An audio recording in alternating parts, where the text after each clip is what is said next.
Assalamualaikum warahmatullahi wabarakatuh. Jumpa dengan channel Rahmat 69, video pembelajaran singkat. Pada mata pelajaran IPS kelas 8, pada kesempatan kali ini dengan materi kedatangan bangsa-bangsa barat ke Indonesia. Bangsa yang datang saat lalu seperti Portugis, Spanyol, Inggris, dan Belanda. Mengapa mereka jauh-jauh mau datang ke Indonesia? Dan ada apa dengan Indonesia? Atau daya tarik apa yang menjadi mereka berdatangan ke Indonesia? Mari kita ikuti. Jangan lupa untuk subscribe, like, dan komen untuk kesempurnaan video ini. Mari kita ikuti bersama. Latar belakang kedatangan bangsa-bangsa barat. Mari kita lihat faktor berikutnya.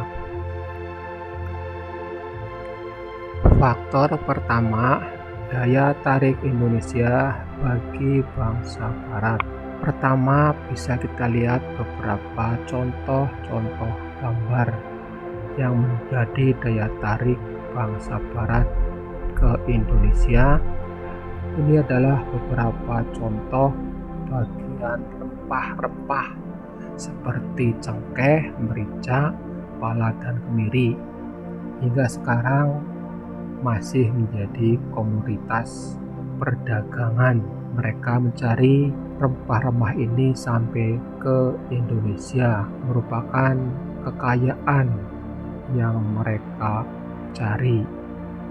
Inilah faktor yang pertama. Kemudian faktor yang kedua adalah adanya motivasi 3G. Gold, glory, dan gospel. Merupakan motivasi bangsa-bangsa barat melakukan penjelajahan samudra yang terkenal dengan sebutan 3G karena memang semboyan tersebut berawalan dengan huruf G, yakni gold, glory, dan gospel. Apa yang dimaksud dengan gold, glory, dan gospel? Gold artinya emas yang identik dengan kekayaan. Semboyan ini menggambarkan bahwa tujuan bangsa barat ke Indonesia adalah untuk mencari kekayaan. Itulah yang membuat mereka melakukan ekspedisi dan penjelajahan. Glory bermakna kejayaan bangsa. Gospel adalah keinginan bangsa barat untuk menyebarluaskan atau mengajarkan agama Nasrani, khususnya agama Kristen, ke bangsa-bangsa di Asia, Afrika, dan Amerika Selatan, termasuk Indonesia. Faktor yang ketiga adalah revolusi industri. Merupakan perubahan tenaga manusia digantikan tenaga mesin. Revolusi industri merupakan salah satu pendorong imperialisme modern.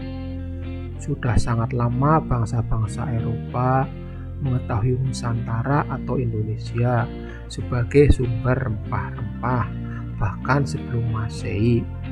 Mengapa mereka tidak mencari sendiri ke Indonesia? Pada masa tersebut mereka masih kesulitan, terutama masalah transportasi, kondisi politik, dan keamanan.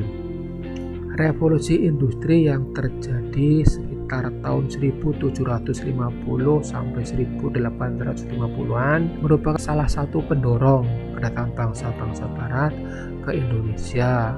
Penggunaan mesin dalam industri menjadikan produksi lebih efisien, ongkos produksi dapat ditekan, serta barang-barang dapat diproduksi dalam jumlah besar dan cepat.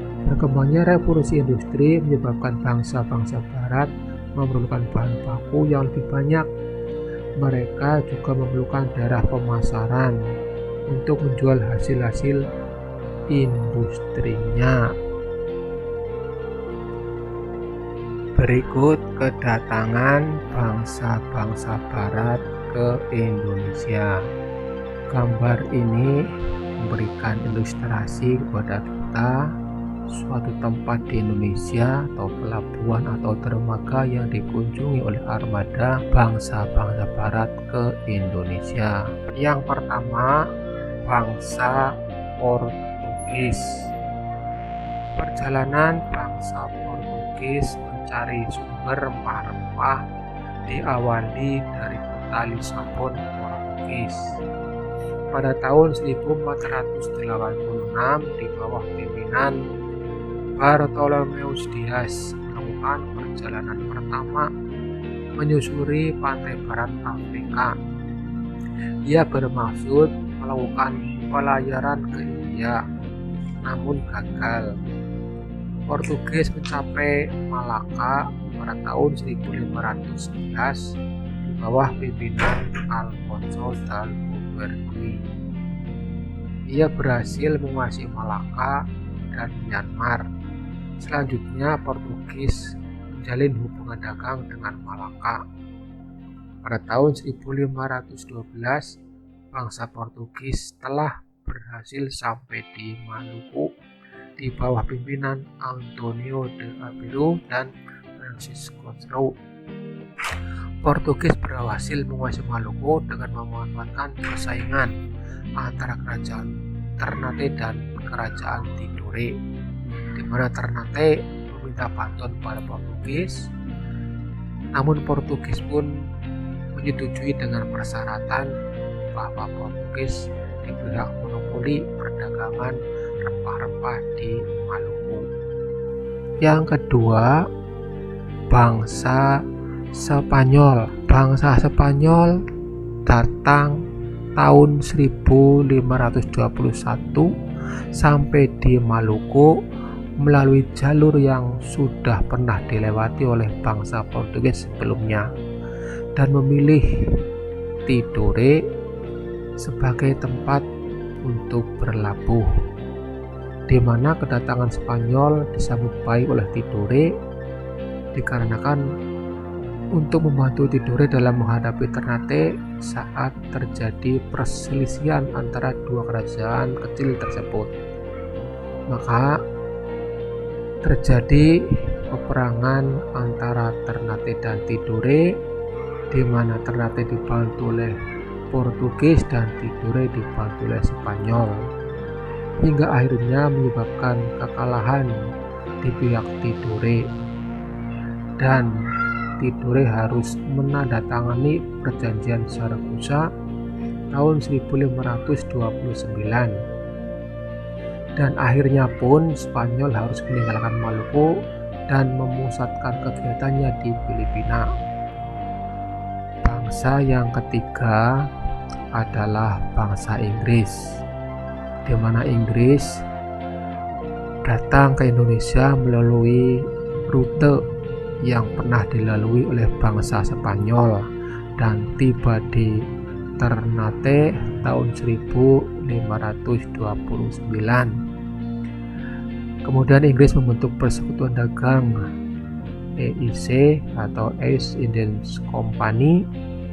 Namun Inggris tidak lama di Indonesia karena terdesak oleh kedatangan Belanda.